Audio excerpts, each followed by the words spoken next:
Flat Earth Debate, Uncut and After Show. I'm your host Nathan Oakley, and if you are new to this channel, or you've not done so already, then be sure to subscribe.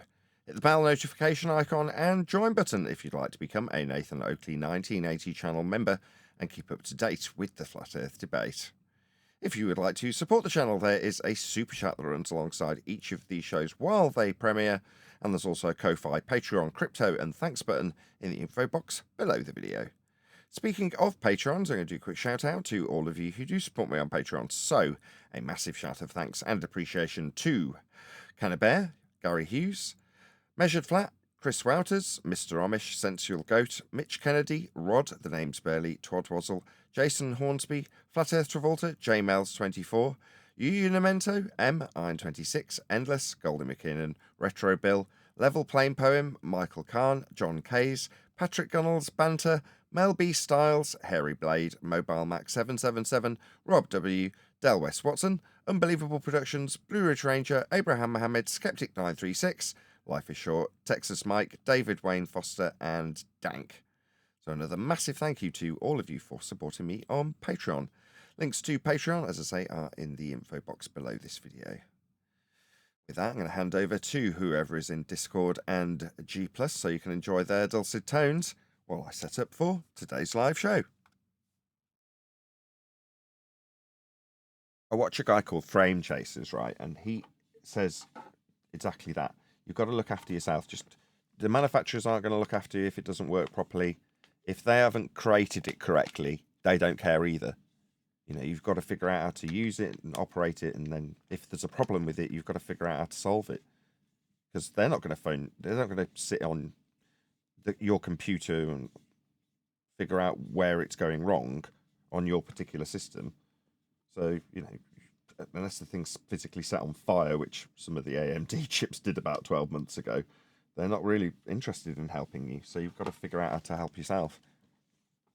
But that's his attitude. It's like, got to look out for number one, help yourself first.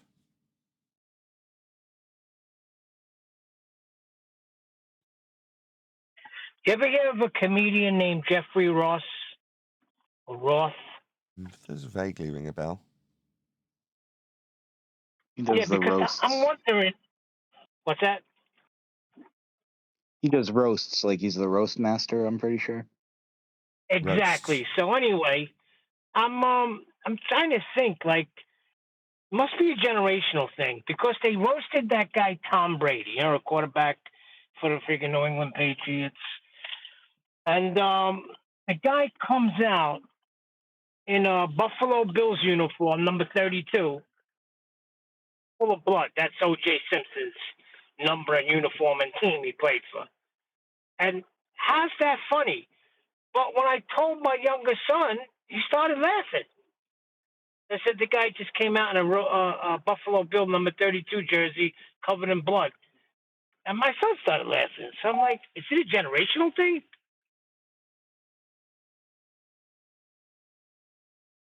I don't know. I have no idea what your guys' attitude is towards O.J. Simpson and references that are comedic. So, you know, culturally, I haven't got an opinion on this, I'm afraid. Yeah, but I mean, how's that funny? If he did or didn't do it, two people died, almost decapitated. I don't see how that is funny. I don't.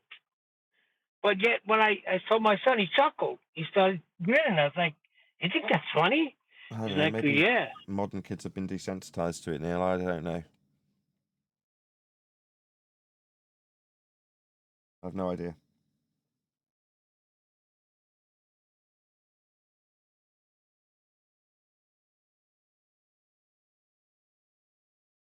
You want to see funny? Go see the Dean Martin roast. Those were funny. They Steve Martin. Dean Martin, the Rat Pack, Oh, Don Dean Rickles. Okay.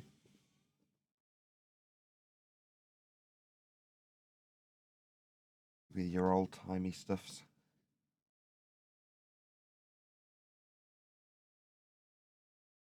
Not old timey, it's timeless. Come on, he tells Frank Sinatra, You know who Frank Sinatra is, right? Of course, old Blue Eyes.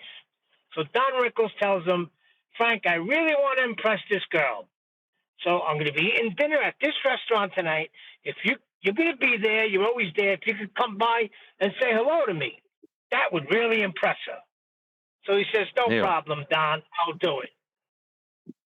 Neil, it's Nathan Oakley 1980, not 1960 or 70. Let me finish I'm the just joking joke. with you. So he says, no problem, Don. I will do it. Night comes. Here comes Frank walking over to Don Rickles. Comes over and says, hey, Don, how you doing? Goes to shake his hand. Don Rickles says, hey, don't you see I'm busy here? That's funny. Yeah, that's very funny.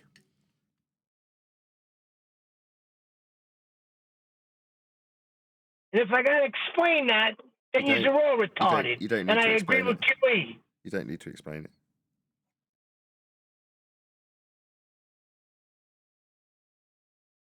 But thank you. And I seen that Uncut and After show. You're so lucky I wasn't there. You pissed me off all over again. What now? Especially Brian. I don't read the room. No, Brian's not reading me. I knew exactly who came in and said that about you and your children. I knew it was Rob Noxious, and all I said was kick him out. That's it. Yeah. Didn't latch on to nothing. The That is argument latching kept on. going That forward. is latching on. Ugh, forget it. I read in the room. It's funny how I say things, shut up, and then you say them right after. 2 minutes after, not even 30 seconds I counted. Yeah. So what? So buttons. Right. Sometimes, Neil, there's a punchline, and sometimes you're blurting the punchline through the middle of the description, the lead-up, the build-up. Nah, I do that to you on purpose sometimes. Well, anyway.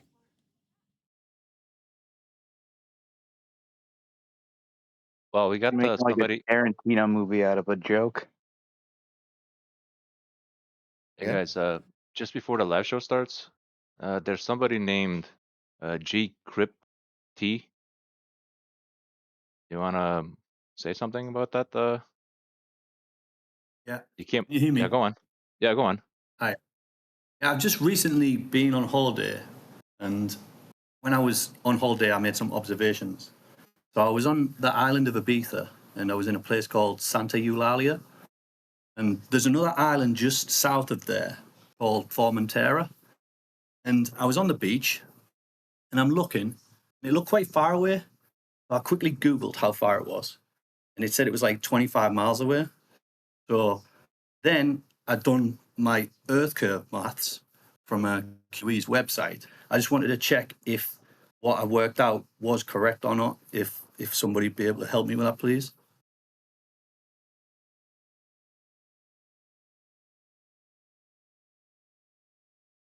All right. I don't know if people here still mess around with the Earth curve calculator. That's the thing. Right. Okay. This is just for my own peace of mind, you know. Basically, I worked out that if the island was 25 miles away, then my height, 6 foot, was probably stood on like a 6 foot ledge. So I made it to 12 foot. So I worked it out to be like 4.24 miles. So in that case, I shouldn't be able to see it. And then I Why went not? to the other formula. Sorry? I said, why not? Why shouldn't you be able to see it? If we live on a spherical Earth with a radius of 3959 miles, I shouldn't be able to see it, should I?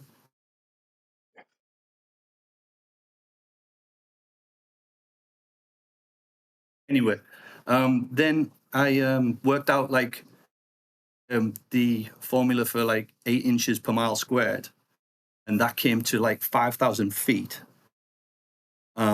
So basically, the island should have been hidden behind 5,000 feet of Earth curve. So then I Googled the highest point on that island, and the highest, not 5,000 feet, sorry, 5,000 inches, which works out at 416 feet. And I Googled the highest point on that island, and the highest point on that island is 390 feet. So basically, the island should have been hidden behind the Earth curve, should it not? Okay. Yeah, you take it, Nathan. There's a lot to take apart in that. Okay. First things first. Standing on the beach, looking at an island in the distance. Yeah?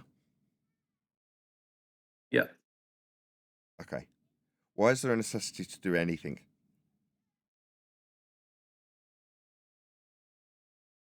This was just for my own peace of mind, you know, after like watching your videos and listening to you guys. You're not going to know where I'm leading you, but just at the point that you see something in the distance, why look anything up? What is it that would lead you to do that?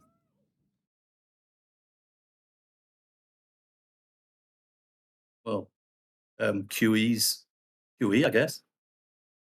Let me give you a little example.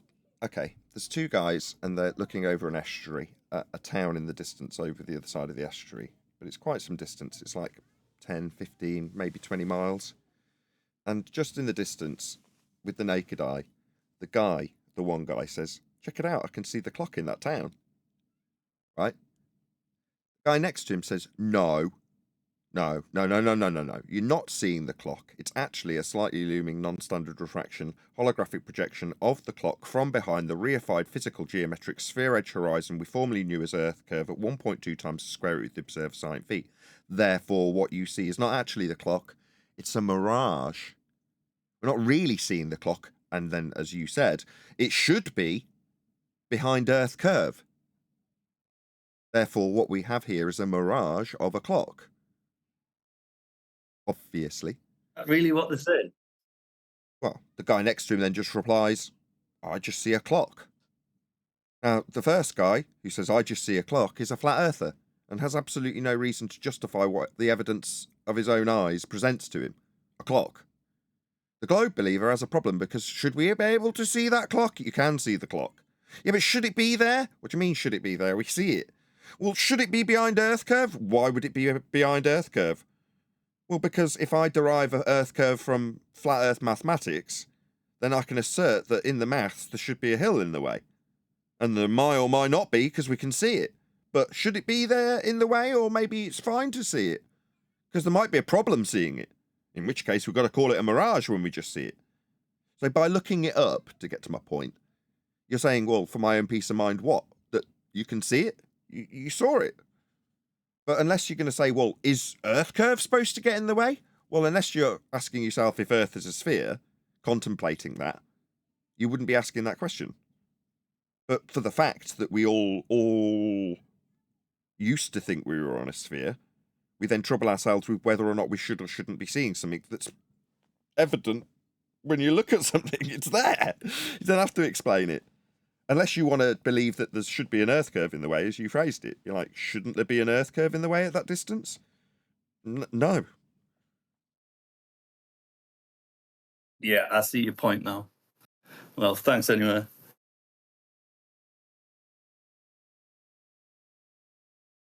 It's part of the feast of nonsense. If they want you to worry about their positive claim is that the horizon's Earth curve. You as a flat earther have no claim in that regard. You're not trying to explain why boats go over their alleged to be physical geometric sphere edge. That's their positive claim that they have to justify. But it's much easier for them if you're looking into why there should or shouldn't be an Earth curve edge in the way. You're already begging the question alongside them. For me, if I'm going to talk about the horizon, I'd be like, I don't know, boats go over it. I do. I've looked at the diffraction limit. I've learnt the Rayleigh criterion. I know how angular limitation affects things. Hashtag shit shrinks. That's perspective. But I don't have a claim in that regard, so I don't have to answer their questions when they say, why does the boat go over the horizon? Well, that's your positive claim. We debunked in 2020 with the Black Swan. Me, I use the horizon if I was to be navigating. I'd utilise it to establish a horizontal plane of reference that would extend out to the GP of whatever star I was using, thousands of miles of flat territory in all directions, necessitated by the angle measurement of the ground which we reference. Proving Earth is measured flat, that's what I'd use the horizon for, if I was out at sea and there was nothing else to reference because you're rocking all over the place. Then you can establish a flat plane with that horizon. You would say that boats should go over it, and there's no practical application, no use to that assertion beyond you questioning whether or not we should see a boat that you've seen in your own bloody eyesight. So for you, it's useless, and for me, it's useless, and it's just only there to affirm that we've got a sphere edge horizon that we definitely haven't got. For me, I can use it in a practical way to potentially save lives at sea. There's a big difference between the two when using the horizon as a standard. But, worrying about their standard that fails when it's Earth curve edge horizons as a flat earther is something that I'm hoping that people moving forward will relinquish entirely. Why are you worried about whether or not it's working with the ball model? The ball model came from a flat Earth measurement. Once you know that the ball came from a flat Earth measurement, you'll stop concerning yourself with whether or not that flat Earth measurement derived ball works with a reality that isn't being described as flat anymore. When it's measured that way to give you the inference. It's crazy. You had that knowledge during the Isle of Man days? Yeah, but we wouldn't be where we were. I almost mentioned the Isle of Man to that guy. I was like, yeah, we were where you were in 2016 when we were debating the Isle of Man, but it just sounds so condescending. I was where you were once, mate. If only you could elevate yourself to our lofty position. My farts smell great. No, that just makes me a dick. So comparing and contrasting to how we were also led down the garden path of asking the questions he's asking. Should we see this distance? You can see that distance. What are you talking about? That's now. Back then, it's like, oh, let's look at the maths. Let's see if we can see too far today. Because we didn't know better.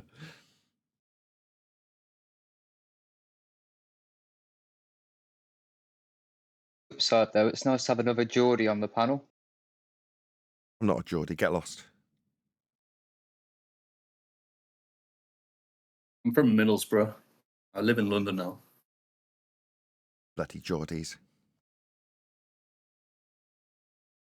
Bloody traitors.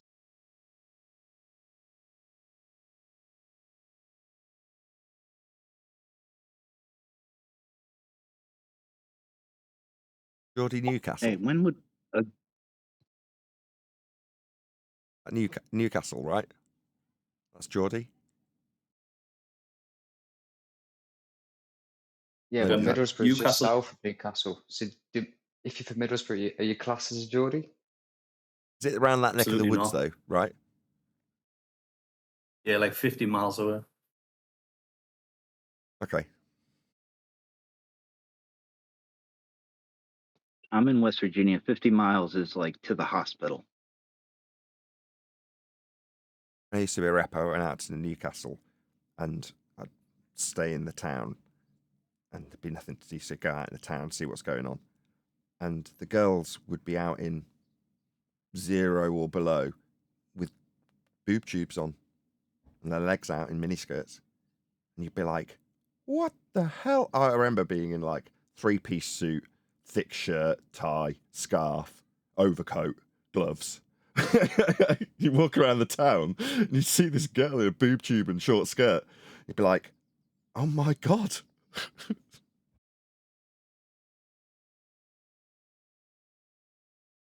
Yeah, they don't feel the cold up north.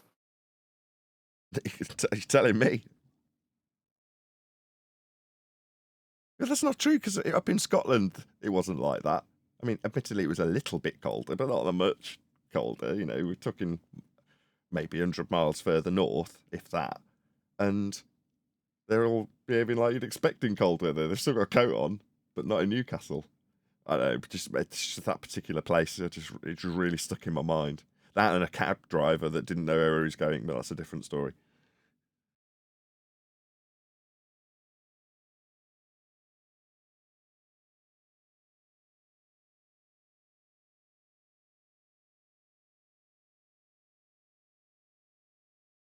We've actually got a video to cover today. I should really cue it before the live stream starts. I've tested my live stream after signing out accidentally, and it does seem to be connecting quite happily. So looks like we will have a live stream today. Happy days. Touch and go for a few minutes before we started. Could I make that suggestion? What suggestion is that? Well, like a long time ago, I remember I thought about coming on and trying to like mediate for the Glovers, but I never really thought that would pan out so good. Mush, though, he made the suggestion today, just before you came on, of going down some Glover comments on some videos that I guess that we've done or you've done, and kind of answer them, but more like a game, more like asking the questions that Glovers ask in the comments, and then going to us as extended panelists to answer them. And Will I have and to kind read of anything? critique our answer. Will you have to read anything? I don't know. If I don't have to read Mush, are you anything, there? if someone else from I your don't side really is know. reading it, then absolutely. Yeah, I was thinking anybody can read the comment, but like then people taking turns and identifying logical fallacies in it and pointing out what's wrong with the comments. Right. Because literally 100% of their comments is like either straight up lies, baseless assertions, or logical fallacies of some sort. I'm up for that. You know what I mean? What you're saying is they're not brave enough to come in and share their pain in the voice chat, so therefore they spew it in the message boards.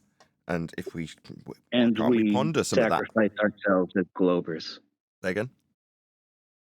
I said, and then we sacrifice ourselves as temporary Glovers. Yeah.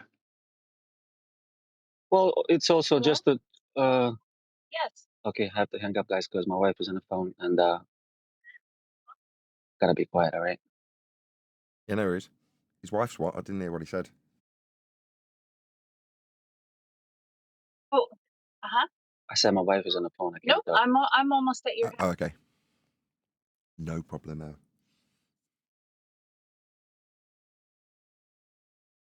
Anyway, I thought that could be interesting, and in place of some housekeeping, just kind of reading some of their comments, even if we designated, say, Mush or me or someone else to do the reading part. You want to do that? I can read comments, yeah. Right, let's do that then. All right, I'd need a video to choose. Otherwise, I could just choose a random video. They're all the same, aren't they? The comments. We don't need to worry about the video that they've responded to. We can just go with the comments themselves. You know what I mean? They've already posted loads, haven't they? About other stuff that we've covered. Are you talking about YouTube comments? Yeah, man. Yeah, I think YouTube so. comments like on any. It can be any video, dude. Oh, Like literally YouTube any comments? FB video. I thought you meant Yeah. comments from within Discord. No, Nah, my man, bad. I'm these sorry, guys. I was unclear. Yeah, YouTube section, YouTube comments of any FE video is gonna be loaded with nonsense. And I was just thinking like Okay, listen. panel members or people in the Discord taking turns and Gotcha. taking turns and identifying logical fallacies and Gotcha. you know, Well, we don't, kind of sharpening the swords. there's no point doing mine because I police mine daily. And I will respond to people. So, typically I do that myself in my own comments.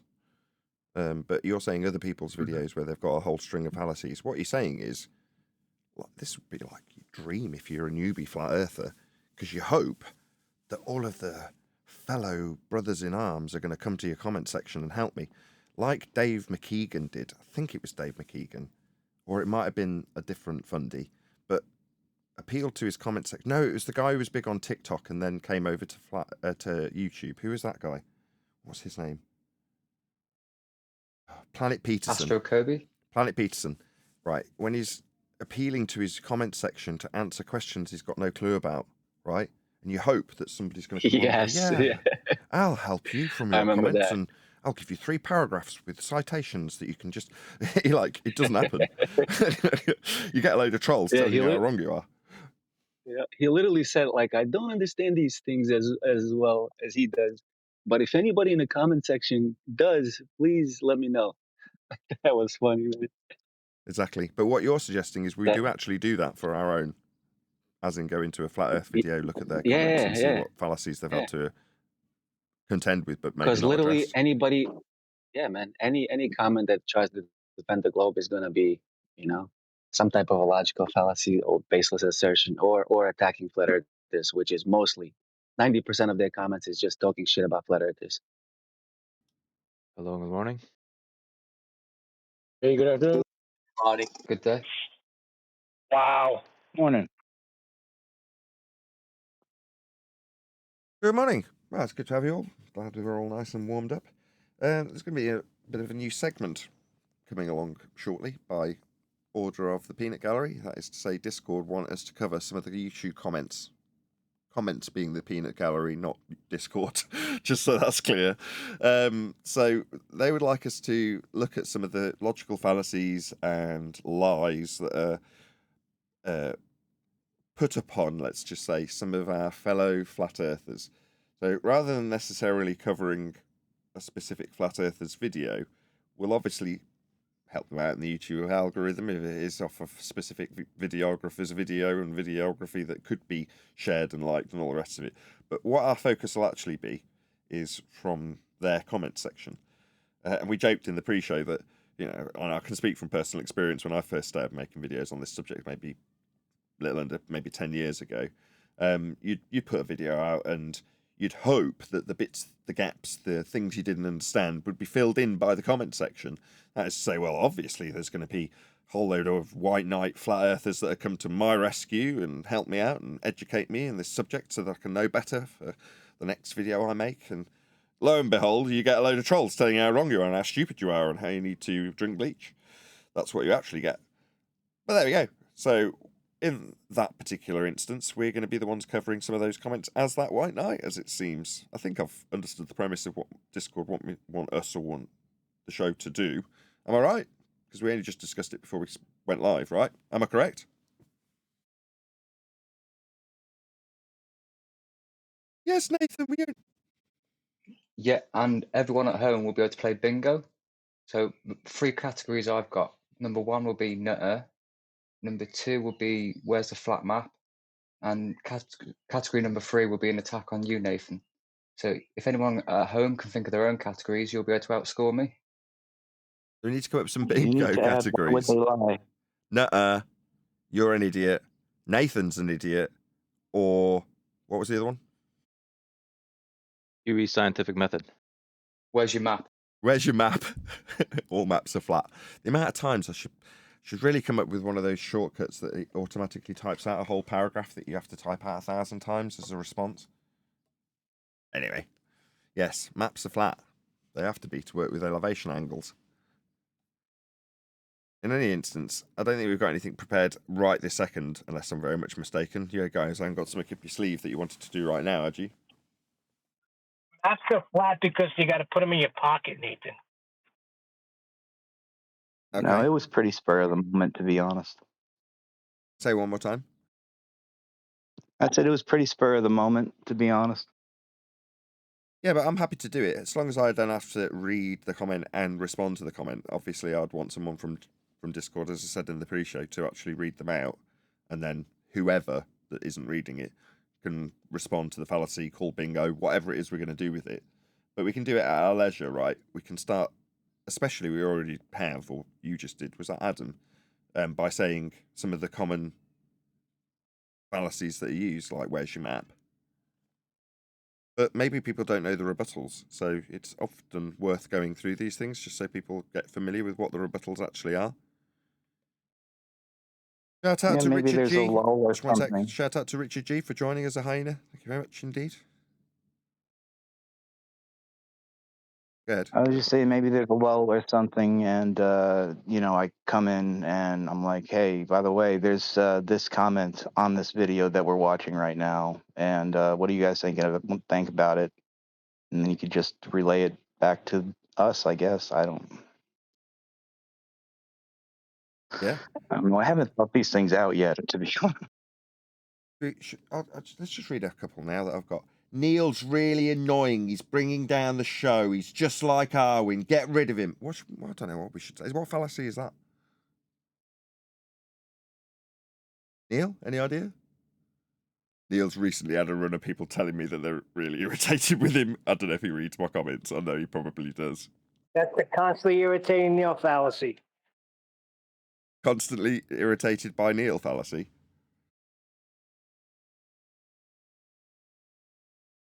In case you can't tell, I do read my No, comments. I said it's the constantly irritating Neil fallacy. I don't know. It doesn't have a ring to it. Maybe something like the "shut up, Neil" fallacy would be better. Anyway, we do actually have a video to cover today. So, from what I understand from what Brian told me, although this is a YouTube video, so it kind of makes no sense now I'm playing this, but we'll see how it goes. From what I understood from Brian's logic, was this phase of people on TikTok taking the mickey out of Bob the Science Guy, and I think perhaps it's been put together by Flat Earth Banjo, but that's how it seemed to me. So I was assuming that this was going to be a TikTok video, but obviously it isn't. So I'm a little bit confused already. But Flat Earth Banjo is definitely a friendly. So as always, go and let him know at Nathan Oakley 1980 sent me. So unless I've clicked on the wrong video, I haven't actually read what it says alongside this message. I've only listened to the first couple of minutes, but so far the verdict is hilarious. Okay. Let me Fine. add this really quickly. He covers a lot of TikTok videos and he takes snippets from TikTok. So maybe that's what they meant. Okay. I mean, Brian's never done us bad. Well, other than, leading us into 5-hour discussions about tidal locking. But you can't really moan about that. That's like a whole load of content that everybody moaned about. So, I mean, he's never done us wrong, has he? You can't really go wrong with Brian's choice. Let's get into it anyway. Hopefully the bloody sound works. Oh, not a good start. So in other words, it's just a silent start. Just before we went live, I accidentally signed myself out, and everything lost all its settings as a consequence. But it does seem like we've got audio. I wouldn't normally do this, but just to be absolutely certain, if I just play a couple of seconds, can you just tell me from the live stream audience that you can actually hear this coming out to you? I hope we can be a bit more cordial than Ranhound that always gets owned. Well, good morning, Angel. How are you today? Not bad. And rising. So let's get straight to the point. Let's talk about Coriolis. Okay. If I'm on the merry-go-round that spins once and I throw a ball, it deviates, right? Mm-hmm. No. That's wrong already. How come that doesn't happen on the Earth? Why do you think it doesn't? But wait, when I'm at the equator, does the ball fly sideways when I throw it? Depends on which way you throw it, yeah. It sounds like this guy knows the premise, but just doesn't have the quite correct terminology. Does it appear to drift? Right? If I throw it north, will it fly sideways 460 meters in 1 second? Yeah, he absolutely understands this premise, doesn't he? Okay, on the equator itself? Yeah. If I face north on the equator and I throw a ball in front of me, yep, does it fly sideways at 460 meters for every second? Why would it fly that fast? It curves to the right, but...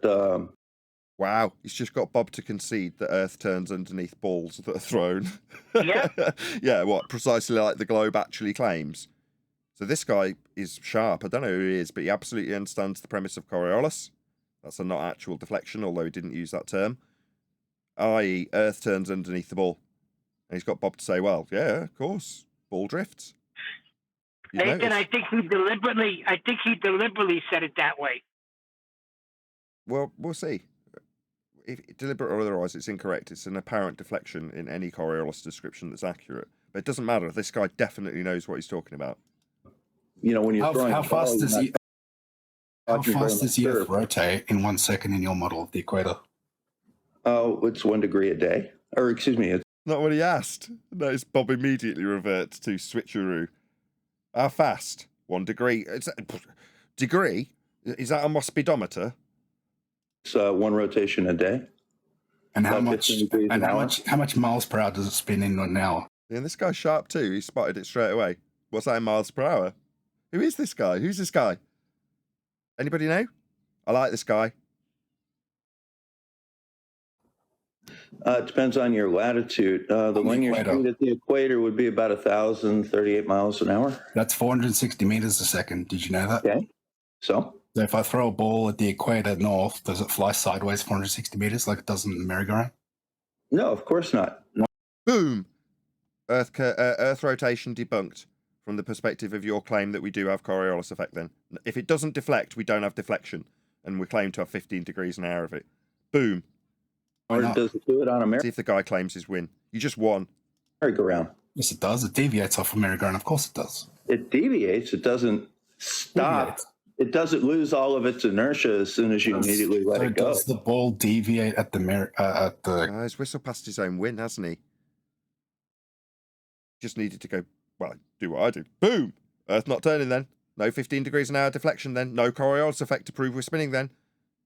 Bob said it didn't. No, it doesn't deflect. Well, if it doesn't deflect, then Earth's not turning underneath and there is no 15 degrees an hour deflection called Coriolis effect to prove we're spinning. The guy won. equator? Yes, it would. Really? I can throw a ball in front of me and it's going to deviate sideways. It curves to the right, yes. Are you joking? No.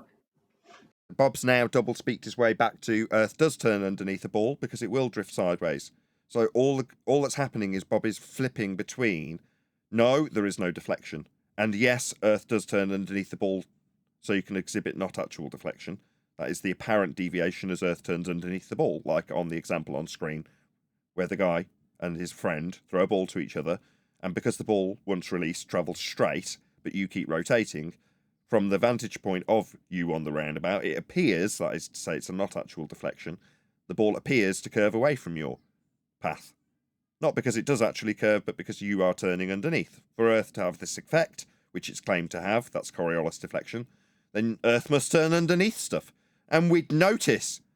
Earth would turn underneath aeroplanes, helicopters, drones, balls, you if you jump up and down. And this guy seems to know it. But Bob, in response, no, it does turn underneath. Yes, it doesn't. That's what he's doing. How much does it deviate? Oh, tiny, tiny, tiny little Why is it a amount. tiny bit when the Earth has moved 460 meters in 1 second? This guy's got screwed now. Now he's back and forthing with Bob in his paradigm of an Earth that requires a horizontal plane of reference to describe the axial rotation in the first instance. And when he's led his opponent, rightly so, within the paradigm to his win, the moment Bob says it doesn't deflect underneath, or it's just a tiny amount, then it's in contradiction to the two reference frames that Globe needs to have Coriolis. He just needed to declare his victory. This could now potentially go on for hours and hours and hours. Second. Yeah. Well, first of all, the ball, when it's in your hand, the ball, when it's in your hand, is already moving at that speed. And the deviation would be the difference between the speed of the equator and the speed of wherever the ball ended up over the time it takes for the ball to get there. Wrong. So what Bob has now done is redefined Coriolis effect into Globiolis effect. See if the guy spots it. If we hover a helicopter, how come the helicopter doesn't do No. He's just redefined Coriolis effect. He's just told you about the conservation of a not actual deviation. Wow, that was a mouthful. There is no conservation. If the ball travels straight, you're not describing the ball retaining the angular momentum of the roundabout. The ball travels straight, and it only appears to curve as you turn beneath it. So for the Earth to exhibit this effect, ball moves straight, you turn underneath. That's how the effect is described and qualified in Coriolis effect, the effect the globe Earth is claiming to have. What Bob's now done is introduced conservation.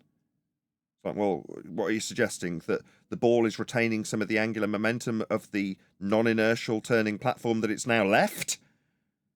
Because if it's retaining the velocity, it's going to exhibit an actual deviation, regardless of if it's slightly behind the rotational velocity that it's acquired. Regardless, it's not Coriolis anymore. But he's done the switcheroo and the guy hasn't noticed by the looks of things. Deviate. Why would it? It's under control. And it's Why would it? Because the globe claims you've got 15 degrees an hour of it, Bob. That's why. over a specific spot on the Earth. We just sacrifice all of this garbage discussion. To have an axis of rotation, you need to describe said axis with respect to a horizontal plane.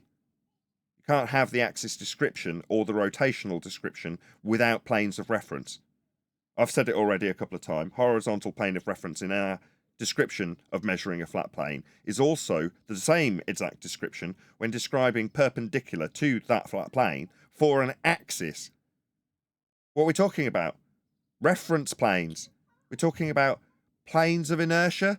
We're talking about rotational frames, flat in nature.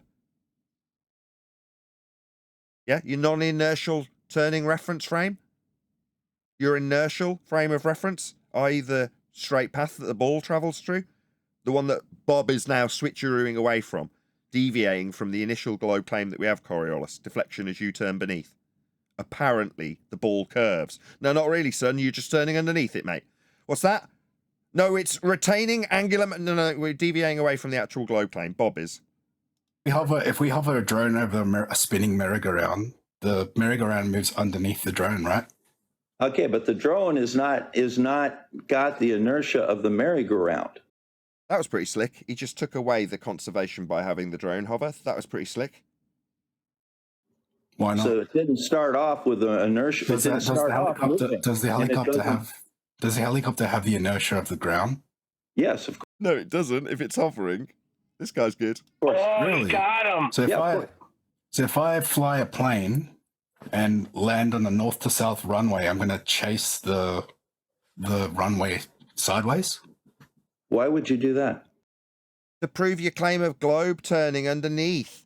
To have a not actual deflection of objects in the inertial reference frame, you at the airport must watch the plane seem to curve as it approaches the runway.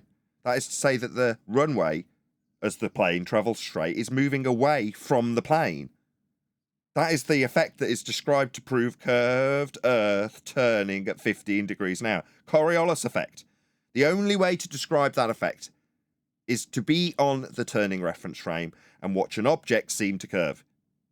Ergo, if you're on the runway and you're looking up at the plane moving straight, but actually from your vantage point curving away from the runway, yeah, that is what you must have to have Coriolis deflection. That's what is required. Bob's response, why would we have that? Why would you have proof of Coriolis deflection? Because your globe claims to have Coriolis deflection.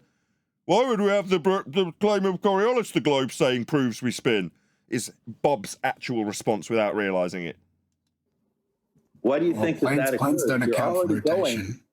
You're already going at the same rotational speed of the Earth at that. Then there is no Coriolis effect. If you're going at the same rotational velocity, there's only one reference frame. Coriolis requires two. What is this? Simon Dan telling you your reference frames are ruined? You're right to smirk at him because he's now relinquished his second reference frame, which is required to prove we spin in a globe Earth rhetoric with Coriolis deflection, because that's two reference frames. Did someone want to add something just then? Go ahead, whoever that was. Now it's the same thing. His reference frames are ruined now. Yeah, Bob's are. That point. So your speed relative to the runway is zero. Right. So in other words, the Earth can be treated as stationary, right? No. We've just described a not actual deflection that we're not observing anymore. If the relation to the zero is the Earth continuing to rotate with the plane, then there isn't any deviation. There's no 15 degrees an hour drift anymore. Ergo, if we can not see any deflection, then we can only treat the ground as not moving with relation to the plane. Like you say, why would we expect to? So it's not moving with relation to the plane then, the ground that is. Yeah, well then it's not moving with relation to the plane, therefore not moving because that's how you claim it is. Coriolis deflection, you've got to be turning under the plane to have a second reference frame. Coriolis effect? Bob's response, why would we have that? Why would you have your globe proof? Why not? The Earth is not stationary. If you look at the relationship or the relative speed of the surface of the Earth and the surface of the plane, they're the same. Then you're no longer talking about Coriolis deflection because it's two separate reference frames, Bob. So what you basically become is a heretic. Yeah? Burn him. Because no, the globe claims two reference frames, 15 degrees an hour drift between the non-inertial turning reference frame that you will be on observing the 15 degrees an hour drift of the objects in the inertial reference frame separate. What's Bob now saying? No, they move in relation to each other. Well, then they're not separate. Then you haven't got drift. Then there is no 15 degrees an hour deviation and Earth isn't proved to be spinning. It can be, as this gentleman exquisitely declared, taken as being stationary. Now, that's not a positive claim. It's a debunk of the outrageous assertion that we can prove Earth spinning with Coriolis deflection. 2 reference frames. Maybe let Simon Dan know this as well, because he struggles with these concepts. Same. Yeah, so if I fly a plane against the rotation of the Earth, sorry, and we set the plane speed, to be 500 miles per hour. No frigging way. Is this guy going to have Bob up the plane go backwards? No way. No way. That's over the ground, yes. Yeah. Does it move? Does it get pulled back 1,000 miles per hour now? Why on earth would it do that? It's already going. You're saying the hovering helicopter tags along with the atmosphere. The atmosphere tags along with the surface, and the helicopter's with it. It also has the initial. Right, so how come the helicopter goes sideways with the Earth perfectly, so it just looks stationary because it's tagging along with the atmosphere, right? Correct. So you said it as if it goes higher in altitude, it still tags along the same, right? Does it still appear stationary? Pretty much, yep. To us? Straight up first law of thermodynamics violation. You can't create energy out of nothing. So if the non-bonded, free to move in all directions without bonds, now claim to be bonded to the ground at all altitudes, atmosphere, increases its circumferential value as you raise in altitude in the concept of a globe Earth. Let me explain. The circle that you travel on the inside of a roundabout is shorter than the circle you travel on the outside of a roundabout. Hopefully everyone understands. Same thing applies to atmospheric oxymoron sphere-shaped air. At ground level, it's travelling in a small circle, and as it goes up in elevation, expanding outwards, upwards, then it will increase, if you assume the Earth is rotating, its velocity to retain its position above the ground it's not tethered to, but is also simultaneously tethered to it, to decry the notion we have 2 reference frames. Stupid nonsense that this is. That's the first law of thermodynamics violation. It would have to increase its kinetic energy with respect to the ground as it increases in altitude. Now, it does disperse. Gases behave that way. They move up from ground level where they're created. But it cannot, in a begging the question fallacy of globe Earth rotation, derive from an axis perpendicular to a horizontal plane of reference we measure, increase its velocity without violating the first law of thermodynamics. But in order to beg this question, and that's where this guy's going, Bob's got the drone, in this guy's example, or aeroplane, flying backwards. That's where he's taking him. Let's just hear the rest, see if he can round this out in a QE style. Yep. What causes... But at a greater height, you'd agree that's a greater radius? Yes.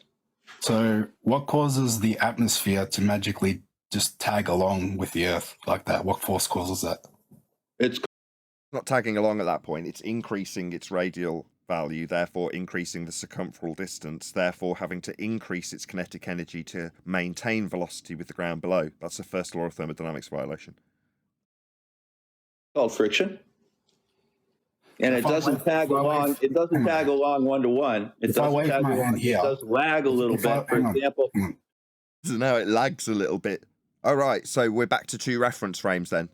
So then we notice and be able to capably measure drift at just a random rate, as opposed to the 15 degrees an hour declared in globe Earth rhetoric.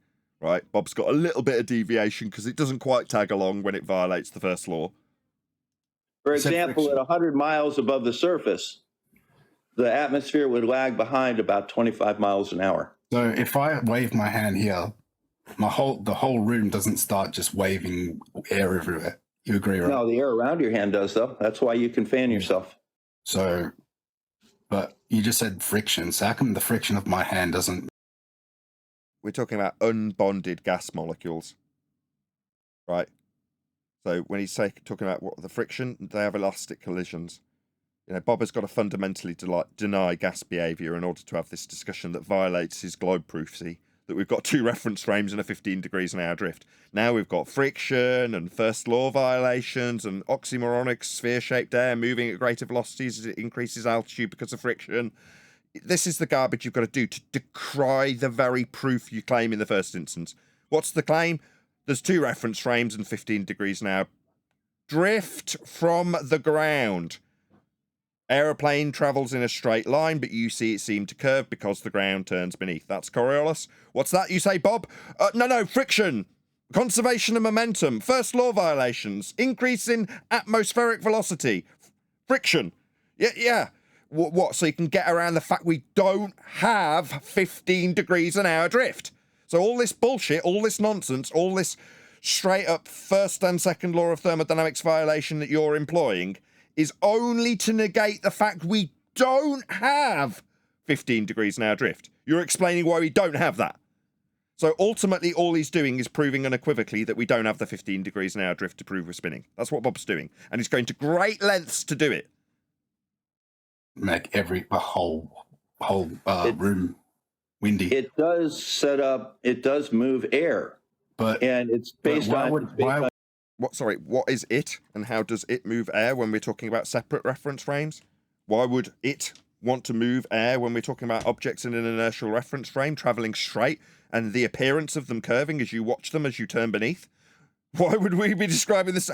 Oh, my bad, you've got to deny the globe's claim of 15 degrees an hour drift, haven't you, Bob? Yeah, got to go to great lengths to deny that claim because we're not seeing it happen. Friction, yes. Why would the fan that's pointing, say, straight, why would the air next to it start to move? It doesn't. It never will. Well, yeah, it will, because the air that you're blowing out of the fan will cause air next to it. It's not like a tube of air coming out in isolation. It's attached to the air next to it. And as the tube of air goes... It's attached to the air next to it. Unbonded gases are attached, says Bob the science guy. No, definitely not, Bob. They're fundamentally, definitely not attached. They're unbonded. That's what makes them gas. One of their fundamental properties is the fact they're not attached to each other. Out, it'll start dragging the air around it with it. They're dragging. They got little nooses and swings. They got little lassos, haven't they? These gas particles. They're dragging other ones around with them. No, they experience elastic collisions and they are unbonded, Bob. My God, what are you? So you're saying you can set up a fan in the middle of your room? So wait, what's now happening is la la la neutral outcome, blah blah blah, forever, because this won't result in the audience understanding that we haven't got a 15 degrees an hour drift as the globe claims.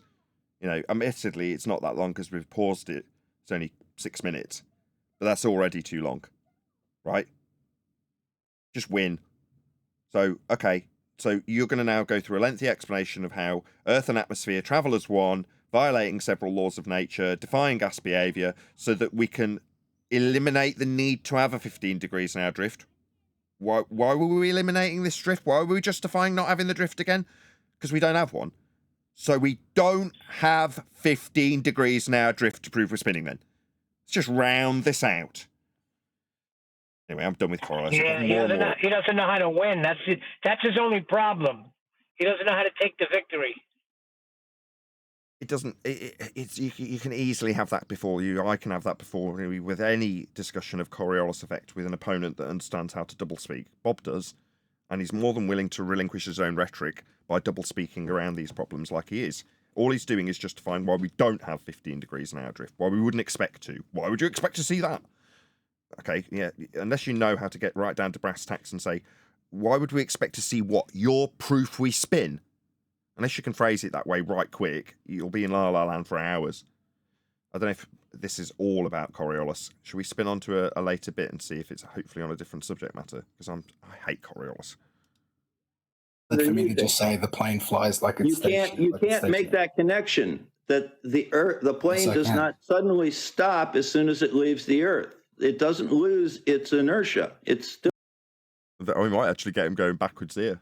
You see, we're already another 10 minutes on, and, you know, no conclusion. This will be a neutral outcome, regardless of who seemingly wins at the end of the discussion. Right, but when you're flying against the rotation, now it should be working for you. Okay, is it changing its relative position to the surface of the Earth? It's on the equator, and it's flying against the rotation. Does it change its relative speed? No. In relation to the surface of the Earth, it does not. 500 miles per hour.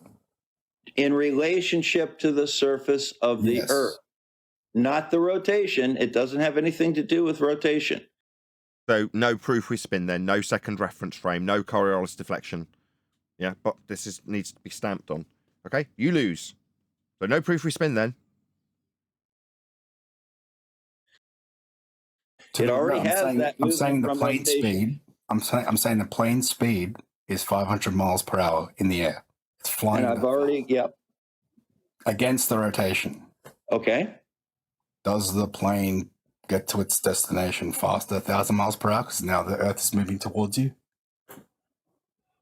So the answer is no, right? It doesn't. It's equally as valid for me to say the Earth is just stationary, the plane is just flying. Considering the plane is moving relative to the surface, you can look at it either way. However, so we can't look at it as having a deviation at 15 degrees an hour then. All right, no proof we spin then. That needs to be the next sentence.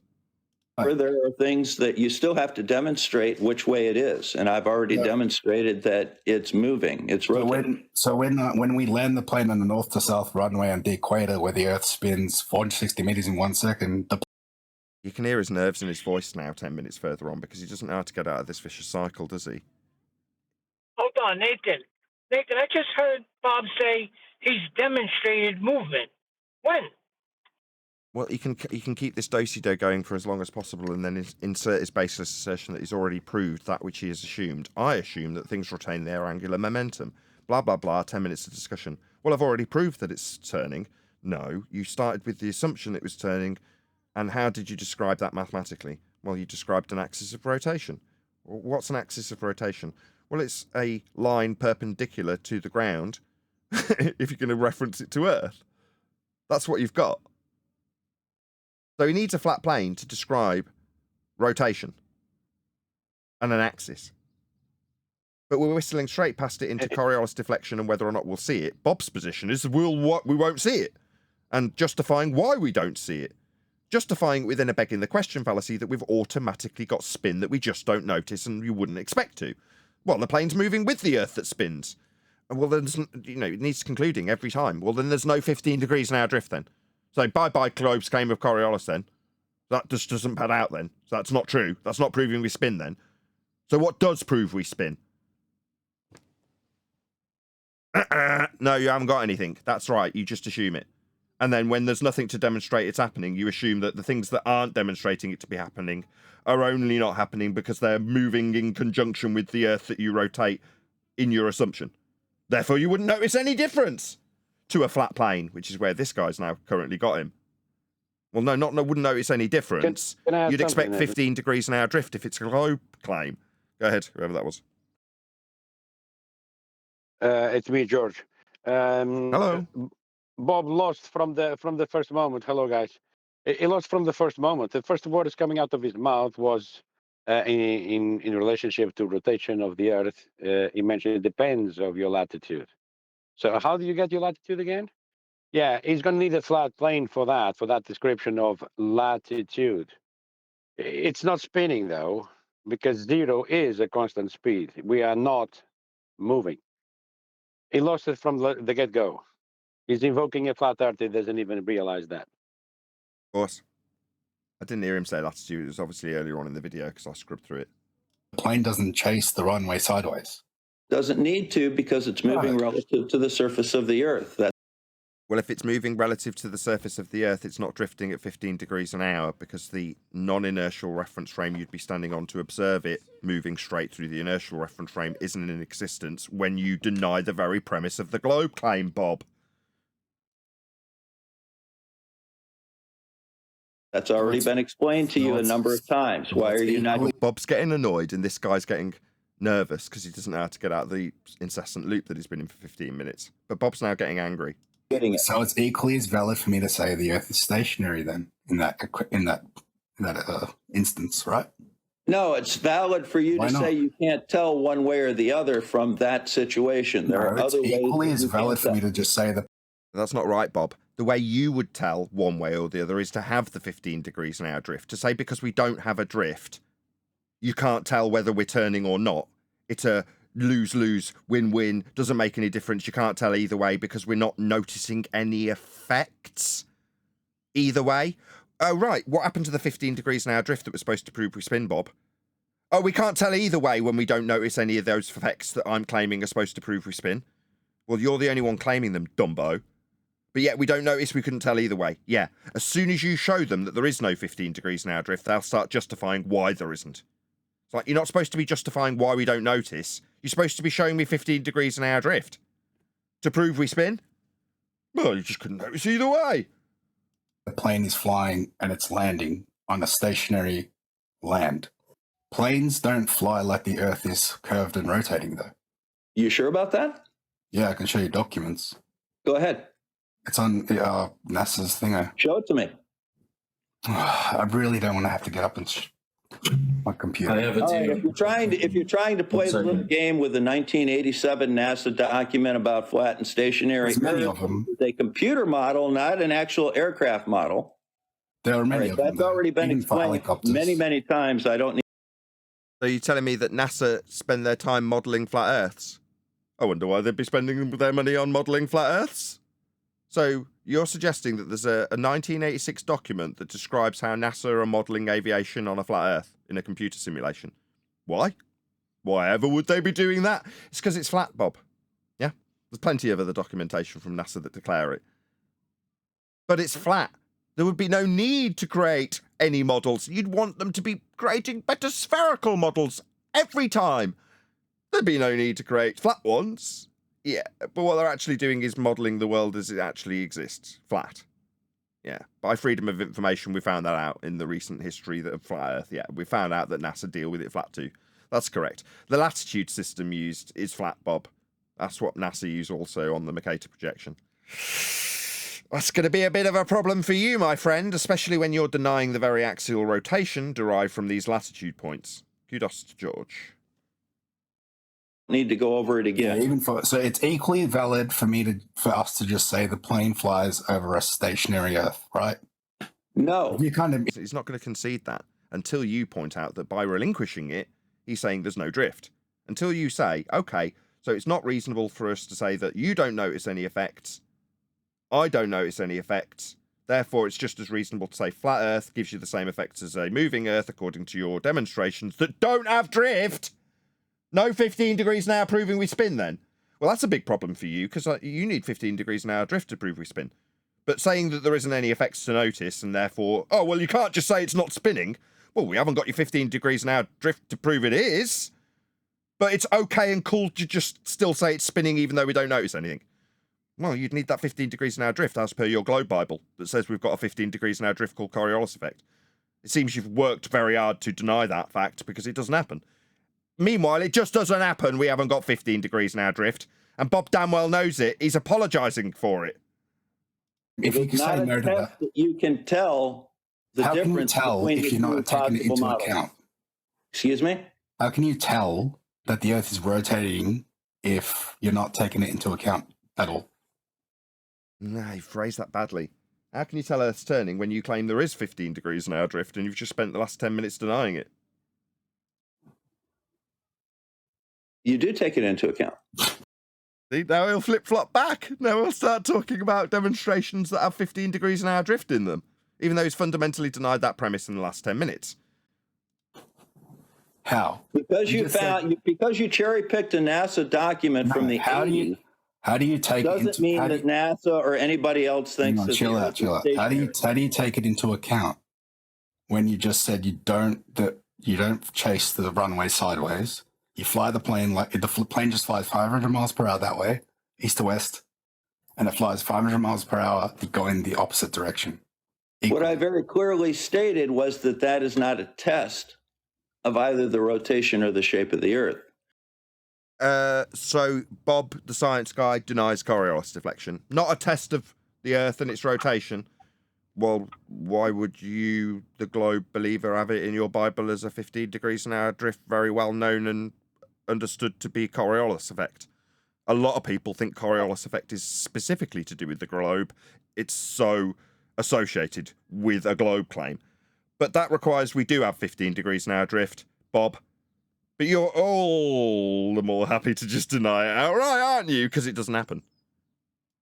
Although Yeah, landing a doesn't take plane it on into account. instrument landing does require taking the radius of the Earth into account, because that's the way the instrument. A total non sequitur and baseless assertion that he's going to drop into flap. Chaff, so the guy can chase it. approach is designed.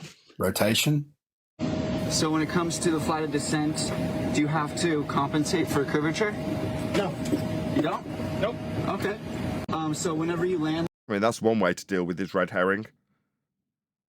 like east to west, if you're landing east, and then if you're landing west, Right. would you have to like slow down or speed up due to Earth's motion?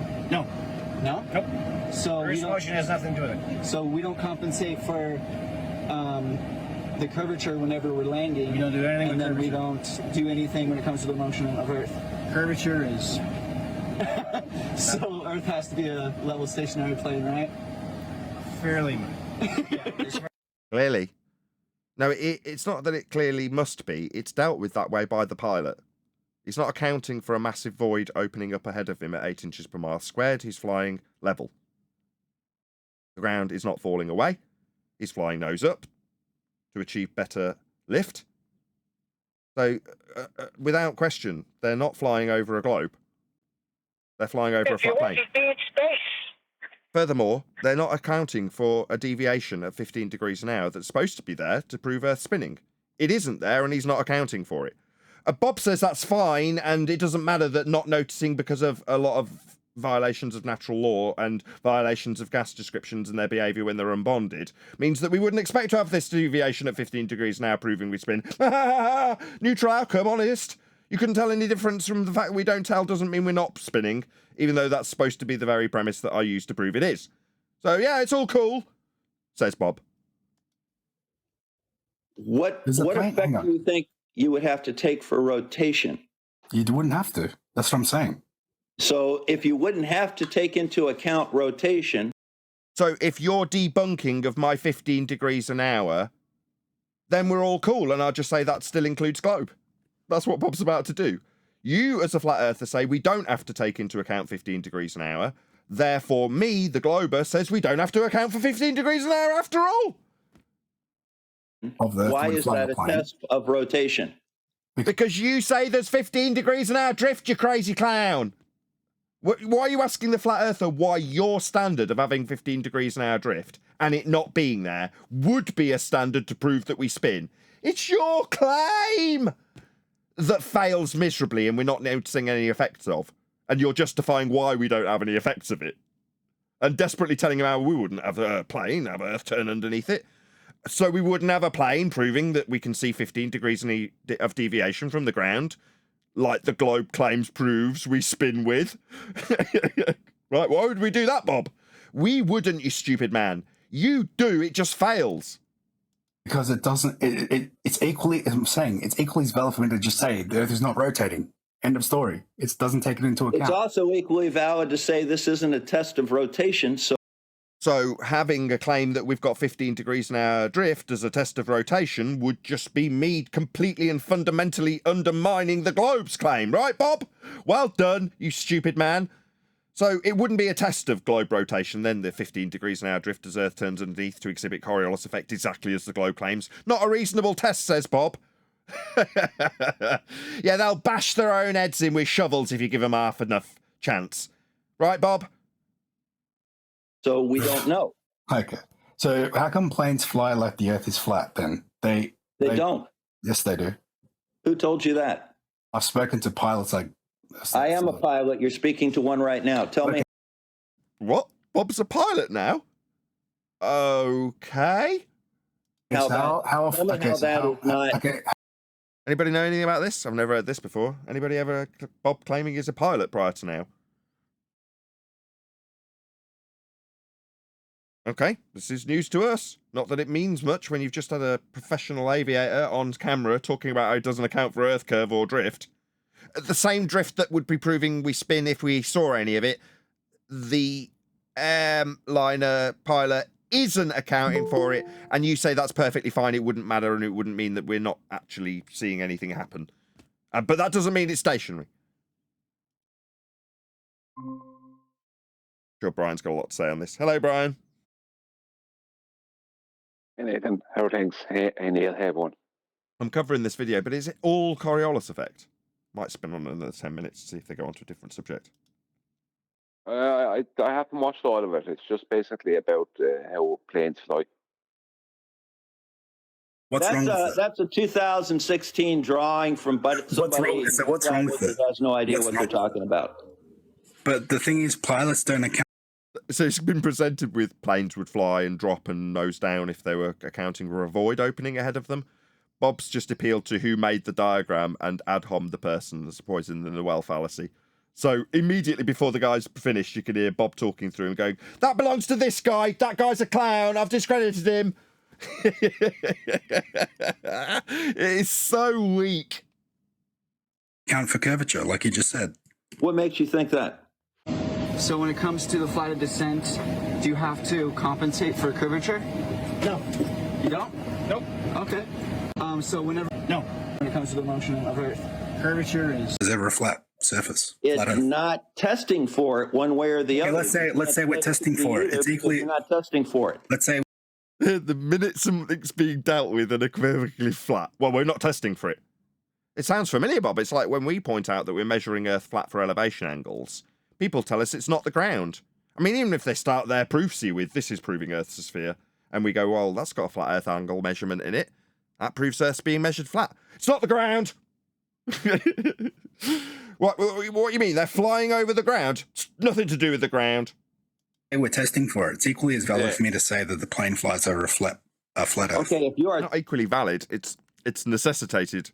I don't know. This guy doesn't realise the strength of his own position. Does anybody? Is this? It doesn't sound like Flat Earth Banjo, the guy.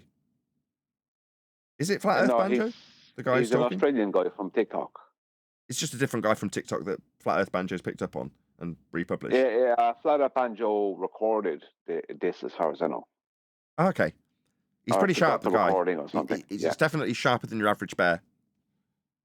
testing for it specifically, how would you test for it? You would say the. Why burden of proof reversal fallacy? Why is he having to justify this? You claim there's 15 degrees an hour, Dumbo. Where you fly, like you just said, you level the. Is that you, Brian?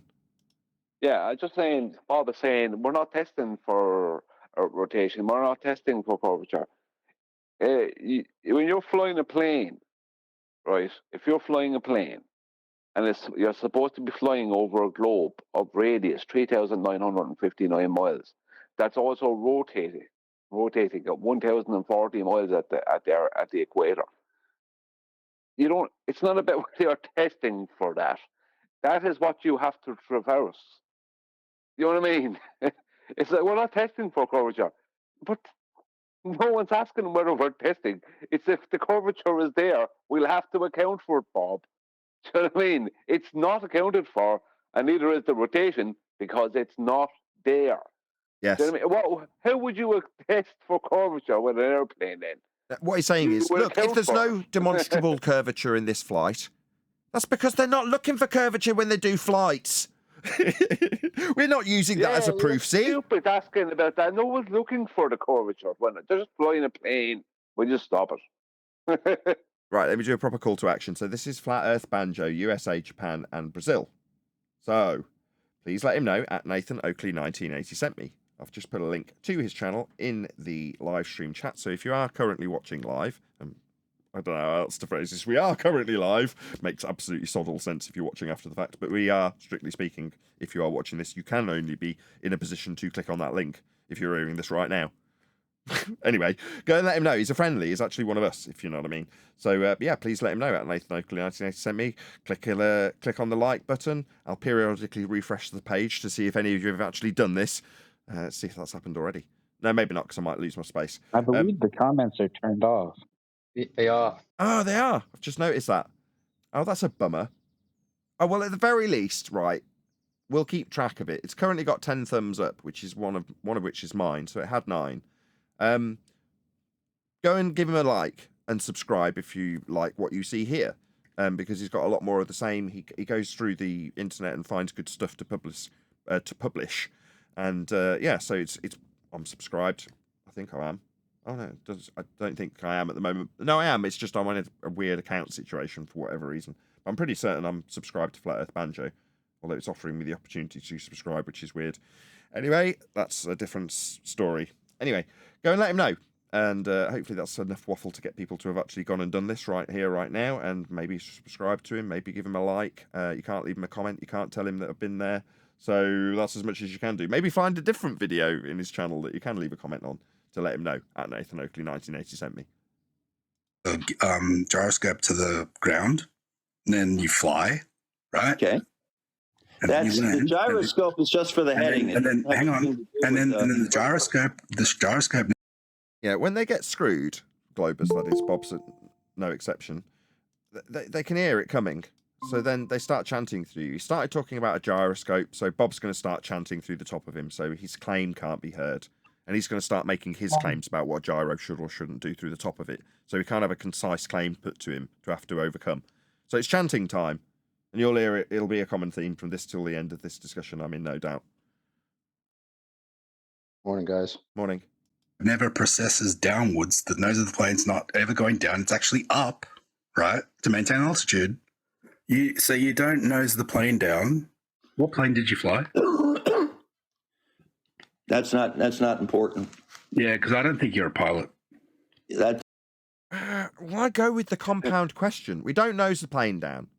And then he put out a rhetorical question mark, right? What plane did you fly? Why are you giving him a compound question to answer? Because which is he going to pick? Why don't we nose the plane down? Or which plane do you fly? Now, by answering it doesn't matter, you can, as the audience, take it to mean the answer to both. But ultimately, if you were to pin him down, one is true. You don't nose the plane down, Bob, and you never will. You'll fly an elevated angle of attack to maintain better lift. There's no void opening up ahead of you or any other pilot. But you're going to answer the easy part of the compound question. And then the guy who led him with a beautiful statement of fact, you don't nose the plane down, then declared the conspiratorial, I don't believe you're a pilot. That'll be the focus now. You watch. That's fine with you. Because if you can't admit that if you just keep your heading on east, and then you'd end up south if you don't keep your heading on it, then I don't believe that you're a pilot. If you're following the line of latitude, you follow the line of latitude, which is always east. Well, then you're going to need a flat Earth for that. The latitude and longitude grid are flat Earth based. Talking about time and circles of equal elevation with respect to Polaris put into a grid system. That's flat Earth measurements. Straight up, you can't do this without a flat Earth, Bob. George already called it. I can take no credit. Go ahead, Brian. Yeah, I heard Bob earlier than this, if I remember correctly, say when the guy brought up, do you dip the nose down? He said, why would I do that? Right? Because you're claiming to fly over a globe, Bob. That's why. And now he's saying, when he's asked about it, he's saying, oh, we just follow the line of latitude. No plane follows a line of latitude. That's a curved path. Latitude is a curved path. Bob is trying to make it out that latitude is, like, he's trying to make it out that the airplane is adjacent to a sphere and tilted. And if it's flying, it can fly in a straight line and follow a line of latitude. It can't. Latitude is a curved path. You can make a chord with a line of latitude. You cannot fly straight and follow latitude. Bob is trying to give the impression that he can fly straight and still follow a line of latitude. Because in his mindset, a line of latitude is just a circle around a globe. So if he just flies straight at the correct angle to that circle, then he'll just follow it. If you know what I mean. This is his mind. This is something that as a pilot, he has never done and never will do. Yet he's trying to say he does it. That is crazy. You know what I mean? That's like you saying, when I drive and I drive out on the motorway, I always sit then in the passenger side. I always sit in the passenger side of the car as I'm driving it. It's literally like that. It's like, no, you don't. No one does that. You know what I mean? It's literally that bizarre that someone is willing to say these things like that. And someone who was claiming to be a pilot is willing to say that. And I've seen Bob, I think, in a pilot, or in a cockpit flying it. Pretty sure I saw him in a cockpit flying at some point. in this arena. So why is he saying he just follows a line of latitude when that's not what planes fly? They fly straight lines. They don't follow a curved path. Right, they don't nose do it. down. That's the argument. The guy had him, and now we're into whether or Yeah. not it's a pilot. I mean, I could easily say, all right, you've got a picture of him in a pilot seat. I've got a picture of my wife in a pilot seat. She trained to be a helicopter and pilot, normal, whatever, Cessna, I think she was flying at the time. But that doesn't make my wife a pilot. Yeah, the fact that she's capable of flying a couple of different flying machines wouldn't mean that I'd call her a pilot. Do you know what I mean? So to quiz her, Well, as she has a as license. She's a pilot. Pardon? That's just the way it is. She may not be a practicing pilot, but if she has a license, then she's a pilot. I'm sure she had a license to fly at some point, or she got qualified into make. I don't know. I'm not her, and she's not sat next to me to ask. My point is that to appeal to yourself as a pilot because you happen to have got qualified at one point, done some training, isn't the same as being somebody like the guy that he's shoved the camera under the nose of and gone, look, when you're flying passengers day in, day out as a job, which is definitely not Bob's job, is he? He's not flying passengers for a living, is he? He's not flying cargo or anything for a living. So, but he's like, well, I'm a pilot. Are you? Yeah, right, okay. And I'm an Olympic athlete. Oh, I ran a couple of times. I used to jog. Yeah, but if you let's say you put your heading east and then make a marker where east is, but follow the marker not east, you'll end up south. Okay, that's not following a heading of east. You're going to drift to the south. Yeah, that's what I mean. You'll drift. Right, all of these directions are flat Earth. You can't talk about east unless you've got a flat Earth to describe it with respect to. East is not a globe direction. Neither are any of the lines on a compass. You need a flat Earth for a compass. Why are you using our flat Earth, Bob? This is an outrage. Stop using a flat Earth to claim your stupid globe. Very irritating. That's the tact, isn't it? Righteous indignation. Oh, yeah, that's the tact. I'm enjoying 2024. Sorry to go off on this little segue, but it's been a lot of fun so far, wouldn't you agree? Irritating that some of the flat earthers don't get it yet, because you'd hope they'd be the first. But aside from that, it's been a lot of fun. Not the ground. I'm having fun. Even when we go back to tired old crap from the Feast of Nonsense, like when we had the podcast of the Lotus Eaters, still fun going back to old stupid 2017 rhetoric and pulling it apart in the same way. Just good fun. Milo? I said to refracted curvature yesterday, not to go off away from the video now, but I said it to refracted curvature yesterday, that is your best work. The way you pull that apart, I could take that and share it with anyone, and anyone would understand what you're saying. Whereas I couldn't share a lot of things with people because they wouldn't know what you're talking about. People who don't know anything about the subject, they wouldn't know what you mean with some of the things you say. But when it comes to that, and you're pulling that apart, and you're giving the analogy of fur coats and wardrobes and Turkish delight, and you're just showing up the nonsense for what it is, and to someone who might never have realised it, that is, it was hilarious. I actually went over to the wrong side of the road with laughing. Now, there was no one on the road. It was a big open road, but there was no one there. But I was laughing in the car so much I went to the wrong side of the road. You said that. You said that. I think it was yesterday. And don't get me wrong, I review all of the shows, and I think they're all fantastic. This one is a particular high point, I would say. Definitely worth sharing if you haven't done so already. Hello, Adam. But off that aside, joking aside, I'm not joking. I do review them all, but I went back to it again, re-reviewed it, if you will, because you said, like you just said, I nearly slid off the road with laughter. So I was like, okay, I'll go back and have a listen to that particular section where we covered the podcast of the Locusts with their assessment of whether or not the moon landing was a hoax. And I'm not disagreeing with you. I'm glad you enjoyed it. But by the same token, I didn't think it was any different to any other show. I just okay, it's just a video we responded to. Because I listened through to the end, literally just before we started. And I was like, I didn't pick out any moments and go, wow, I see where Brian's going. I got to the end and was like, oh, okay, well, I'm glad Brian enjoyed it. I thought it was just as good as every other show. I know. My point being is that that was shareable with anybody, anybody at all who doesn't know anything about the subject.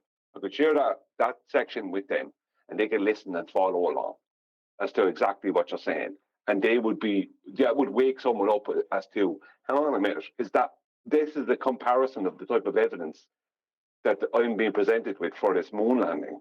It's like, this is rubbish, and they laugh at the way you're comparing it when you're bringing up wardrobes and fur coats, Turkish delight, and all this. It was brilliant. That's my point. Whereas other shows, I could give someone a listen to it and they won't know what you're talking about, because you're saying things that people on the show know what it is, or in the arena know what you mean. But outside of that, no one knows what you're talking about. Okay. So, for instance, today, if I listen back to some of the spiel today, while I might be very proud of the fact that I've made the best stab at disseminating to my audience how non-inertial and inertial reference frames, already we're into jargon, don't work if you're claiming you've got two of them and then justifying why you can't see any of the effects of them, right? Straight away, just in my summary, some people will have glazed over, right, Brian? But if you say, oh, you say you bought rocks back from space? Well, if I, without giving a big build-up, compare that to bringing Turkish delight back from Narnia, you can see that there's an easy comparison for people to latch onto and associate with, and etc., etc. Right, Brian? Is that what you're saying?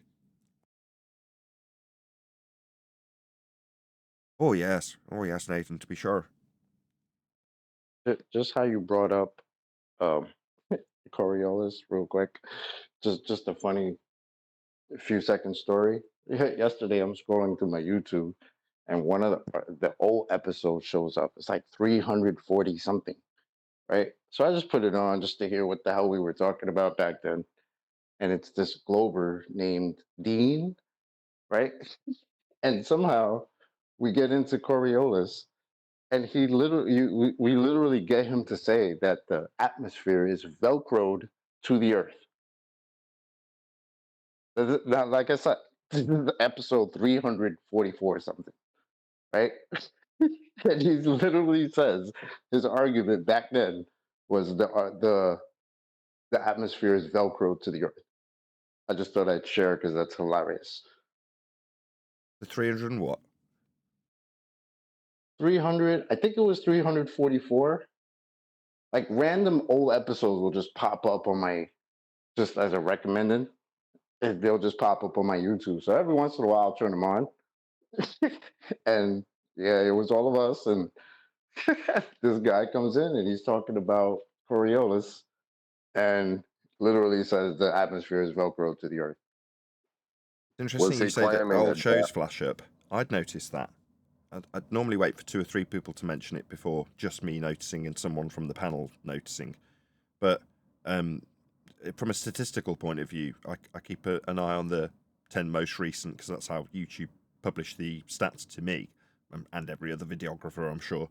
But there's also obviously an underlying amount of YouTube views that I acquire just from having a lot of videos out there, and that as a whole has elevated recently. Now, I obviously didn't want to immediately ascribe that to me seeing a few more of my videos publicised to me when I'm signed in on my other account. But when I've been signed in on my other account, I'm like, ooh, you're offering me my own show, are you? Oh, I feel privileged. You know what I mean? Yeah, that's been happening to me a lot lately. Like a lot of the just random old episodes, the early hundreds, will just start popping up on my recommended. Maybe that's to our detriment, right? We're stuck in the feast of nonsense back in those episodes. It works to the Globe's advantage to have those be the episodes that circulate. I'll always find a reason to moan. Anyway, I'm gonna round out this live show shortly. So, with 100 odd people watching, did you want to add anything, John? Hello, go ahead. Hey, how you guys doing? Yeah, I was gonna say that velcroed atmosphere they're talking about. I can guarantee you, they think what's causing that is an inertial force or it's a downward force with respect to an inertial plane. And there's 2 problems with that. One, gravity is not a force. And they don't think they live on an inertial plane, do they? Yeah, or to put it another way, they're going to need a flat Earth for the description. Yeah. Yeah. Before you round out, Nathan, Paula made a good point. With that, I'll say a huge, massive... I'm only joking. Just joking. Hello. At Nathan, along with all elevation angles requiring a flat baseline, we could add that if Earth were rotating, it would be a non-inertial reference frame, and therefore no laws of motion can be derived from it. Very nice, Paul. He also says, Earth so big begs the question. Correct. Begs the question, but uses a flat Earth measurement with an apology for why it's not being measured spherically. Anyway, that is going to be the point that I say. If you are watching this on either Nathan Oakley 1980 or Nathan Oakley Programming streams, then stay tuned, as there will be an after show to follow.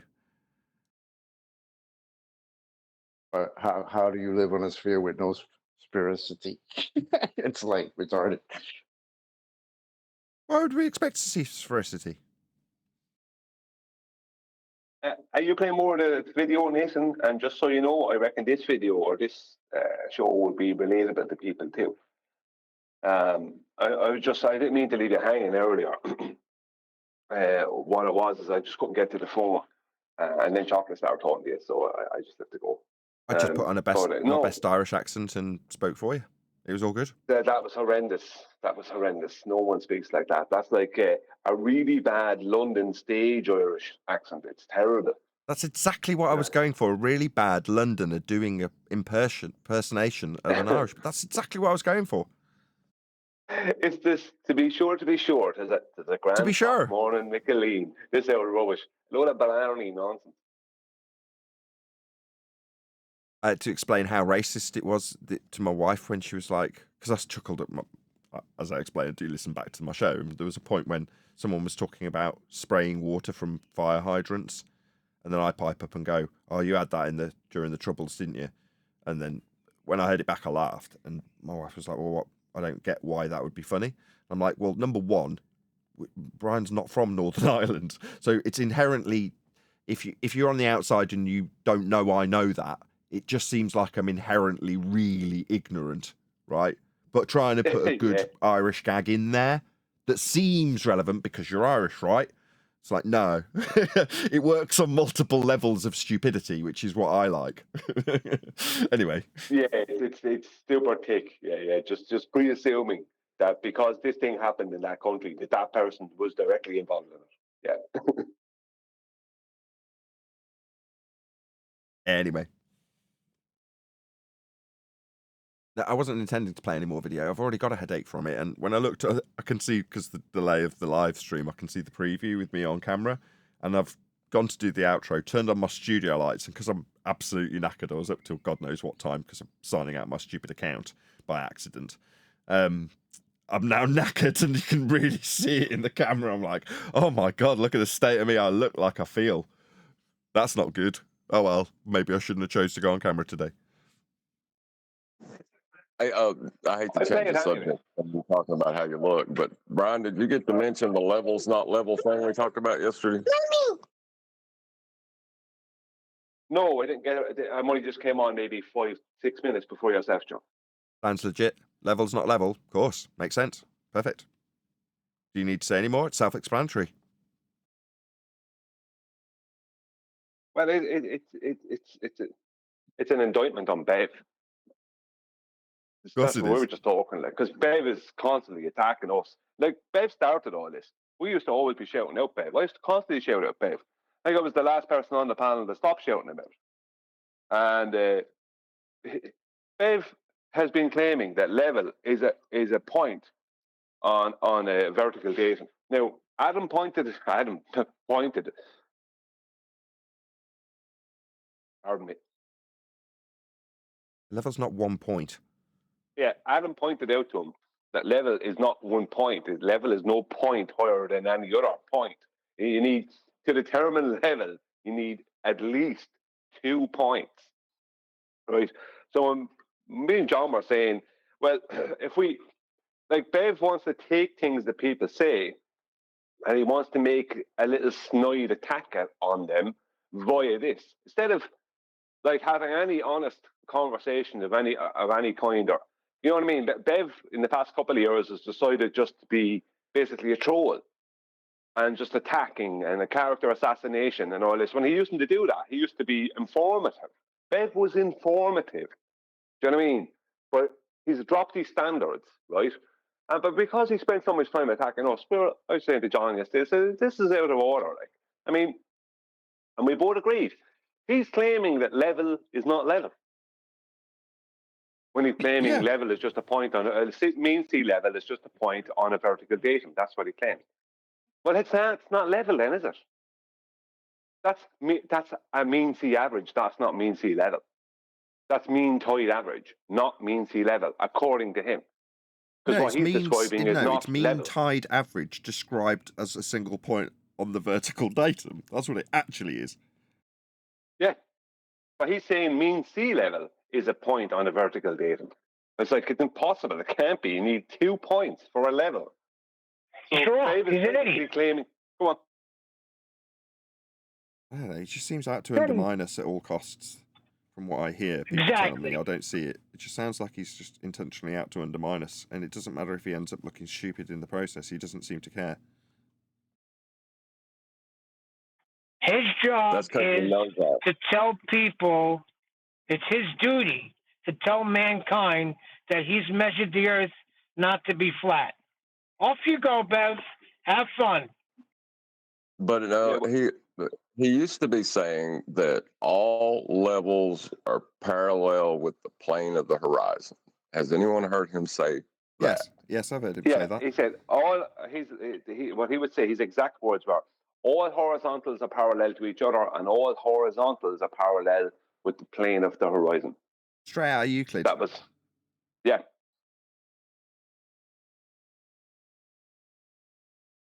But how can that be? How can anything he says, like how can he know if he's measuring Earth not to be flat if mean sea level is just a point on a vertical datum? It isn't. It just seems like it fundamentally undermines what we are doing currently. You know, it started with us. It started when we started talking about elevation angle measurement in the first instance. That's when this all kicked off for Bev. And he just wanted to undermine it by you can do F all with an angle. That's where it began, right? Well, he said that originally to Ruhif. Ruhif originally said that to Ruhif, but as some kind of a joke or something to do with what Ruhif was saying. But then he continued it on and translated it over to us and kept saying it. Like, he kept saying it, that he fought for it. So whatever he's saying, it started out. Sorry, Brian. Did he have a problem with the black swan? Isn't that where this started? Yeah, you're right. It does But he had a problem with that as well. He's just got a problem with us, hasn't he? It's nothing to do with our standard of proof at any given time. It's whatever we're talking about at any given time he's got an issue with. He has a problem with the black swan because Kiwi told him, hold off on the other stuff. Let's pump the black swan right now. Not telling him what to do. As a community, it would be beneficial to get it out of there. I love how you've taken QE's spin. I went and told him what to do. Yes. And I told him when I was telling him what to do that I wasn't telling him what to do. And then he took the ump with me telling him what to do, like I was telling him what to do on that. But it was beneficial. Like what you're doing. When you're giving somebody something beneficial, it's not you telling them what to do anymore. Exactly. Exactly. What the hell, Neil?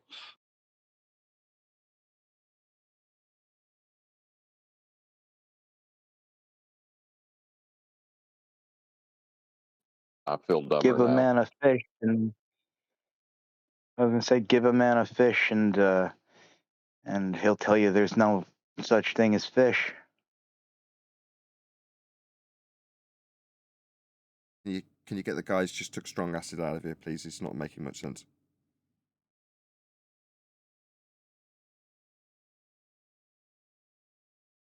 Sorry, sitting down. Thinking of fishing rods. Give a man a fish and he'll eat for a day. Give a man a fishing rod and he'll beat you to death with it and steal your wallet. Yeah, same idea, yeah.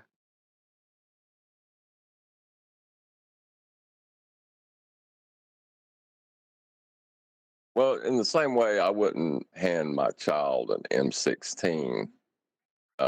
Maybe giving some people these arguments is dangerous.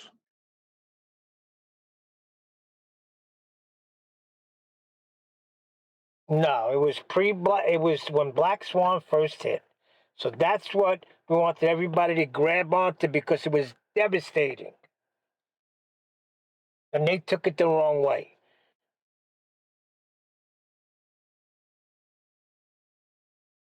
But if you get enough As far people as I Who took it the know, wrong way? How come 10th Man didn't take it the wrong way when QE told him, hold off on celestial navigation right now? 10th Man held off. What was it, a year later? He started leaking it out, and look where we are now. Well, I think John's trying to say something. I'll go after you, John, if you have something to say. Yeah, kind of forgot my point. It's all right. Go ahead, man. Well, the thing about this is this, right? It doesn't matter how it started off. I understand how it started off, but it doesn't matter. The point is that his claim about the Black Swan is it's fallacious. It's a fallacious modus tollens, which makes no logical sense, as Dewey pointed out. But Bev's actual reason for being in this arena is that he saw online that people were claiming that horizontal and level were not the same thing. He was like, what? Right? So in 2019, that's where he came from. Came from Twitter, I think it was, where people were ballers like Fight the Flat Earth were trying to claim this. And that's why when he told Fight the Flat Earth publicly that on a show or whatever that he teaches his son that level and horizontal are the same thing. Fight the Flat Earth, call him a child abuser. Now, that was wrong, obviously, completely wrong, right? But Craig is willing to go to those depths, right? But Bev's whole position then is out the window when he's claiming, and he has argued and claimed that mean sea level is just a point on a vertical datum, and that mean sea level is different in different places. Now, it's not. The tides are different in different places. That point of mean sea level, that average point, that is exactly, if you add up all those points across the world, they will make one perfect horizontal. The tides are different. But Bev is calling mean sea level a point on a vertical datum, and then he's trying to say that these points are different from place to place. That is not level. One point can't be a level, and even if you do use two of these points, he's claiming they're not going to be level with each other. How can it be mean sea level then? You know what I mean? Bev has gone so far down the hate hole, which is what it is. And I know we all kind of know what's driving it, right? Or who's driving it. But he's gone so far down that hate hole that he's saying the stupidest of things. That's what's going on. He's saying stupid stuff, totally stupid stuff he wouldn't have said a couple of years ago. Oh yeah, I think Bev is the best example of beware of when you fight monsters, lest you become one. But I don't really, I still don't get it. Like the guy used to come here and make presentations and shit. Like, where did it all go askew? I don't really get it. Because I was there back then on the listening to that debate between him and Fight the Flat Earth when he was calling him a child abuser.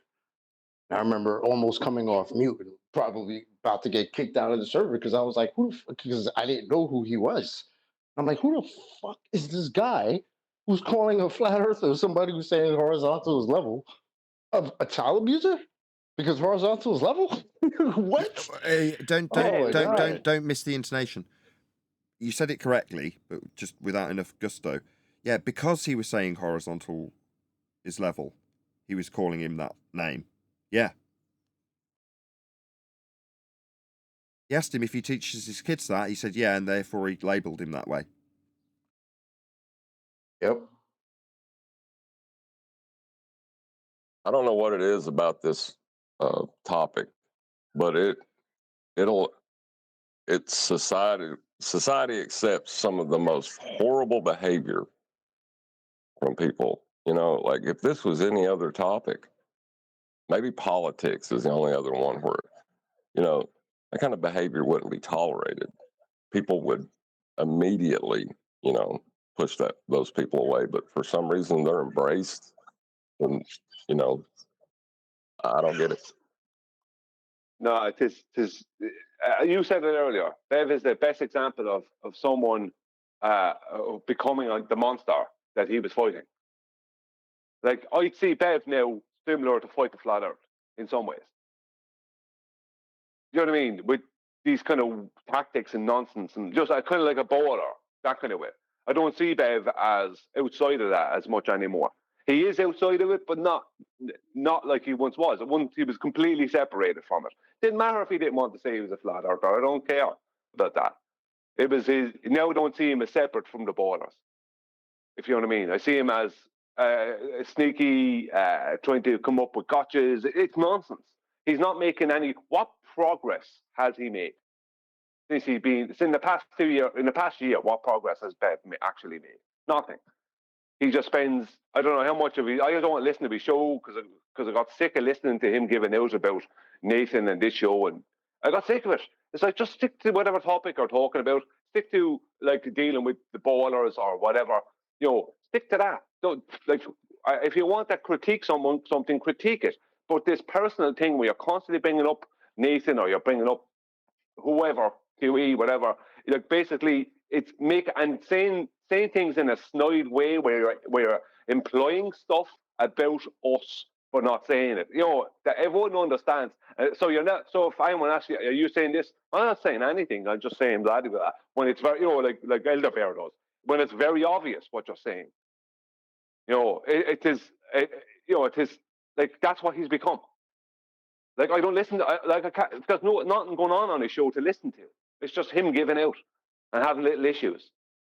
Like he could have said years ago, look, I just want to stick to doing what I'm doing, and that had been grand. Instead of deciding that he's going to, you know, attack us, he didn't need to attack anything we were doing. There was no need for that. Right, and what makes it worse is everything prior to that, because what he's attacking us on runs detrimental to everything that he had done up to that point. It's like, you know what? Everything I know, forget that. I'm just going to say horrible stuff about these people. That is, you know, but the things I'm going to say is directly opposed to what I've been saying, just because I don't like them. What the heck? Yes. That's horrible. Completely losing himself.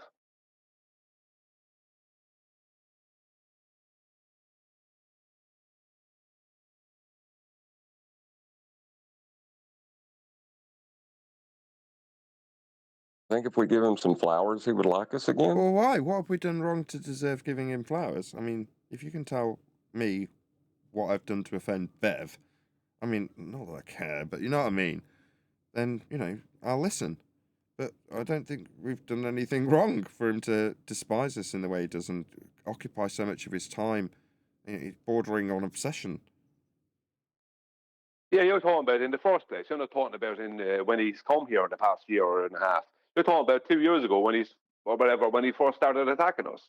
What did we do to deserve that? Yeah. We didn't do anything. We weren't his enemies. We were his supporters. We used to call him out. Used to call him out all the time. I'd call him out. I'd mention his name constantly. Bev, I was watching Bev's the other night. He was pointing this out. But he's just gone down this road of hate and attacking us on our arguments arguments they can't be beaten, Bev. He can't beat the Black Swan and Celestial Navigation.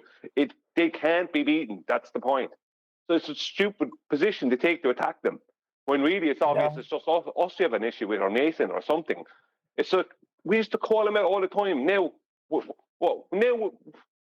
has he become? He's become a joke. You mean shout him out? Shout out. I was just going to say that. You didn't call him out. Nathan used to promote Bev. He used to tell people subscribe to Bev. Bev is ace. Now he's not. Now he's a piece of crap.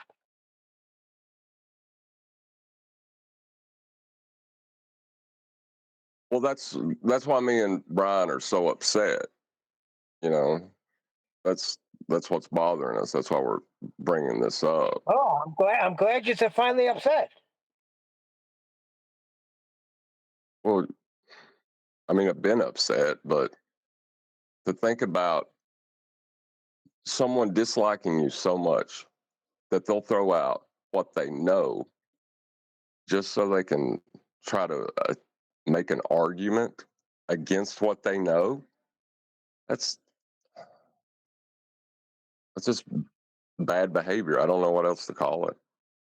His not flat position is ridiculous, right? And it has been from the start. And the whole basis of it is to get how he gets into arguments about it is you get someone to tacitly accept that flat is a geometric claim when it's not. So he'll say it's not flat because of topography, and someone will go, well, if you're talking about, yeah, but then what about this? And you know what I mean? There might be, but the water and what are you getting into? Flat is a description. The overall description of the Earth, as an overall description of the Earth, there is no better description than flat.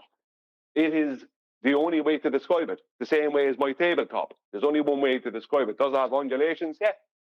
But how else are you going to describe it other than flat? You can't. There's no better way to describe the surface. A description of a surface. But as soon as people start getting into it as a geometric argument, they lose immediately. And it's like, and he knows this, yet he keeps doing it. I pointed it out to him. Other people pointed it out to him. Eli pointed it out. I mean, it's been pointed out to him. You're making a geometric argument with the word flat, and flat is not part of geometry. It's a descriptor, not. Do you know what I mean? Not a shape. You know what I mean? Not an orientation. You know, it's a way of describing.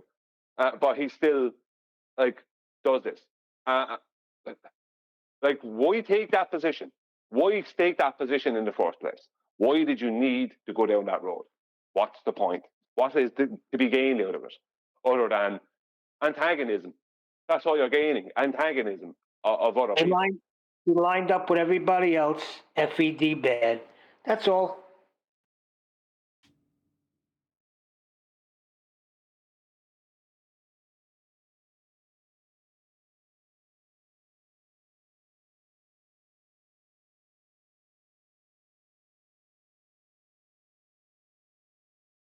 I have yet to see anybody lose yet, though. Like, he may be able to give the appearance of an argument from the point where he points out that there are topography changes in the land, and then run people in a circle all the way back to some, to where he doesn't concede and he just restates his point, so that the audience, is maybe lost. Maybe he's lost. Maybe he can't understand the conclusion and his initial statement, are, they're not connected in any way. The conclusion falsifies his statement. Well, you know the way he himself has critiqued, and other people have critiqued, like Nathan saying hashtag measured flat. Well, his critique to that, and his point before Nathan started saying that, was that he was saying it's not flat. He knows he has measurements. How do you measure something not flat? Well, with respect to how flat it is. You take your horizontal plane of reference and reference how high or low stuff is with respect to that flat plane of reference that you reference. To say how flat it isn't with respect to how flat it is. If you can't measure it flat, right? Now you can with caveats. You can to say the Earth is measured flat with caveats is true, right? But if someone is claiming you can't measure it's flat, right? Which is what Bev is basically putting people in a position where flat is purely a two-dimensional thing, and because of topography, which would be three-dimensional, they lose kind of thing in a geometric argument. But how is he determining it's not flat? He has measurements that prove it's not that the description of flat is wrong. Is that what he's saying? I like you know what I mean? It's like pot calling the kettle black kind of thing.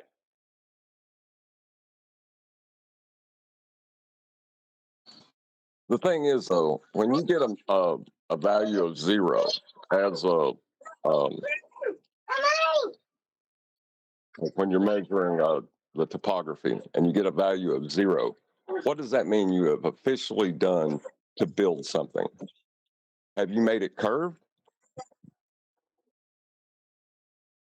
No. Well, your 0 has to be your midpoint or whatever. If you're talking about elevation, there has to be a well, baseline. they have that. Right. Yeah, they flattened that area out. Yes, you leveled it out. Yep, you level, but that's what you say is you flattened it out. You don't curve it out. You don't say that flatness doesn't exist. Anyone honest really can see between the lines. He says nothing but true things, to be honest, more or less. But the things that he leaves out are so glaring that, and he fights that part so hard that, you can't help but see him as ridiculous. Yeah, and he was never that way in the past. In the past, he just made sense. When he was pointing out something, it was making sense, and he was focused on what he was pointing out. But if he's saying... he was instrumental in my level understanding. Yeah, I used to love it. I couldn't wait to listen to Bev's show. I used to be excited, looking forward to... I'd be saying to myself, Bev is on at this time, I'm going to be listening to Bev. I wanted to hear Bev. In the past year and a half, 2 years, past 2 years, since around just the end of 2022, I've lost... Towards that point, I lost interest in Bev. I started gradually losing interest. It's like, and now I don't listen to it at all, simply because it's just a load of nonsense and hate. Instead of progress in any way. I used to sit on the panel with him in 24/7 when he used to be in there, right? And he would have conversations, and the guy was interesting because he would always take it to that discussion, right? With horizontal, with level. And I thought it was good back in the day. The guy made sense and never had problems with him, never had beef with him. So I don't know Yeah, what you the hell drive happened. the ball is crazy. Yeah, he came into it several years after I did. And I wasn't making videos until 2017, but I was in it since 2015. But he came in about the end of 2018, or I think it was 2019, something like that. And he just started gaining popularity fast. He suddenly had several thousand subscribers, and I didn't even have 200. You know that kind of way. He became very popular very fast, and for good reason. But now, if he came along now, he'd get no one. Or he just have a load of elder bears, a load of hateful people and lawyers. Yeah, like what that one guy said a second ago about what he says is true up to but it's not the whole truth. You know what But I mean? he's leading you somewhere else. Like what he says is true, but he's leading you somewhere else, somewhere that's, fantasy or telling you that it's a fantasy, that the true thing that you're saying is different than the true thing he's saying. Yes, there's a I was getting legend. ready to give an example. Yeah, I was getting ready to give an example of that. Like going back to what we started this with is level is just a point. If you finish the sentence, it's a true statement. It's not just a point. It's a point on all vertical datums, not just one. Because a point is from level. Yeah, but Bev literally says that mean sea level is just a point on a vertical datum.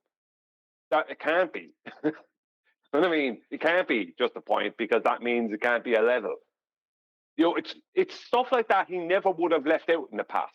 He wouldn't have made that mistake 2.5 years ago. He just wouldn't have made that mistake. That wouldn't have happened. But Ryan, when I'm leveling a floor, I can't level a point of the floor and say my floor is now level. Okay? There's no such thing as level point. It makes no sense at all. Exactly, Neil. And he knows that. Yet to try and rebut us, to try and have a thing with us, he said mean sea level is just a point on a vertical datum. Something that is obviously wrong, a statement that's obviously flawed. And it's just like, you wouldn't have said that 2.5 years ago. But now you would say it, simply because you're compromising yourself. Victory Royale! Nathan's after winning something. Yeah, that Fortnite's got him, but he's getting addicted to it.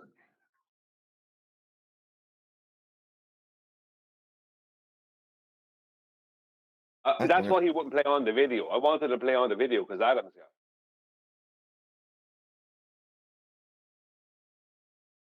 Yeah, that's what it is. He's got to kill some noobs. Killed all the noobs.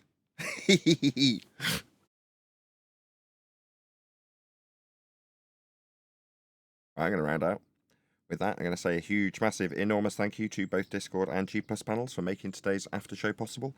And, of course, a massive thank you to all of you in either Nathan Oakley 1980 or Nathan Oakley Premiering Streams for hopefully smashing the super chat, liking, commenting, sharing, subscribing, joining as a Nathan Oakley 1980 channel member, and all that good stuff.